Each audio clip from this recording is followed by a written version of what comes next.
বিশ্ব দর্পণে আপনাকে স্বাগত। আপনি হয়তো গত কয়েকদিনে শুনেছেন রাশিয়া ঘোষণা করেছে তারা ক্যান্সারের ভ্যাকসিন তৈরি করেছে। হ্যাঁ, ঠিকই শুনেছেন। যে রোগে প্রতি বছর কোটি কোটি মানুষ মারা যায়, সেই রোগের জন্য রাশিয়ার বিজ্ঞানীরা এক নতুন আশার আলো দেখিয়েছেন। কিন্তু প্রশ্ন হল, এটি কি সত্যিই যুগান্তকারী আবিষ্কার, নাকি এখনও অনেক দূরের স্বপ্ন?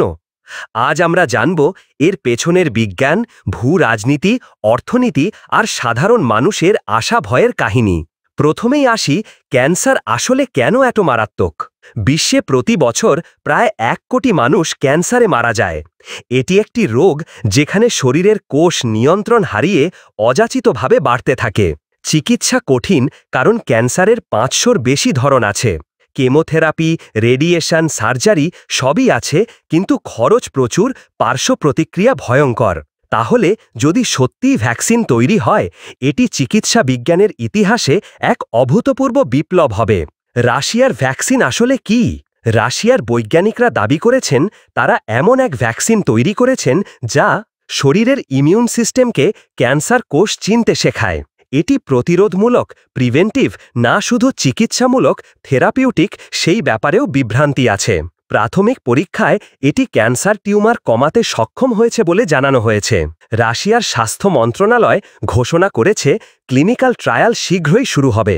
কিন্তু এখানে প্রশ্ন হল, ভ্যাকসিন কি সত্যিই সবার জন্য উন্মুক্ত হবে, নাকি কেবল রাজনীতি ও অর্থনীতির খেলায় আটকে যাবে? রাশিয়া যখন কোভিড ভ্যাকসিন স্পুটনিক ভি তৈরি করেছিল, তখন প্রথমে সারা বিশ্ব সন্দেহ করেছিল। পশ্চিমা দেশগুলো বলেছিল গবেষণা যথেষ্ট নয়। পরে দেখা গেল কার্যকারিতা অনেকাংশে প্রমাণিত। আজ আবারও রাশিয়া ক্যান্সারের ভ্যাকসিন নিয়ে এসেছে। এখানে স্পষ্ট একটা ভূ রাজনৈতিক দিক আছে। রাশিয়া দেখাতে চাইছে পশ্চিমা নিষেধাজ্ঞার মাঝেও তারা বৈজ্ঞানিকভাবে এগিয়ে। এটি তাদের সফট পাওয়ার ও ইমেজ বিল্ডিংয়ের অংশ হতে পারে। একটি প্রশ্ন আসছে, বিশ্ব ফার্মাসিউটিক্যাল কোম্পানিগুলো কিভাবে প্রতিক্রিয়া জানাবে? ক্যান্সার চিকিৎসা শিল্পে প্রতি বছর $200 বিলিয়ন বেশি ব্যবসা হয়। বড় বড় কোম্পানি এই বাজার থেকে প্রচুর লাভ করে। যদি সস্তা ও কার্যকর ভ্যাকসিন এসে যায়, তাহলে ওষুধ শিল্পে এক ভূমিকম্প নেমে আসবে। তাহলে কি এই ভ্যাকসিন পশ্চিমা বাজারে প্রবেশ করতে পারবে, নাকি রাজনৈতিক কারণে আটকে যাবে? এটি সবচেয়ে বড় প্রশ্ন। এবার ভাবুন সাধারণ মানুষের কথা। একজন মা যার সন্তান ক্যান্সারে ভুগছে, সে এই খবর শুনে কেমন আশায় বুক বাঁধবে? একটি পরিবার যারা সব সম্পদ শেষ করে কেমোথেরাপির খরচ চালাচ্ছে, তারা কি অনুভব করবে? আবার অনেকে ভাববে, এটা কি শুধুই প্রচারমূলক ঘোষণা? মানুষ আশার সাথে সাথে আতঙ্কেও ভুগছে। ভ্যাকসিন সত্যিই কাজ করবে তো? আবার কোনো প্রতারণা নয় তো? সামনে কি হতে পারে, অর্থাৎ ভবিষ্যতের কয়েকটি সম্ভাবনা। যদি সফল হয়, মানব ইতিহাসে চিকিৎসার সবচেয়ে বড় মাইল ফলক হবে। যদি ব্যর্থ হয়, তবে এটা হবে রাশিয়ার জন্য বড় ধরনের বিশ্বাসযোগ্যতার ক্ষতি।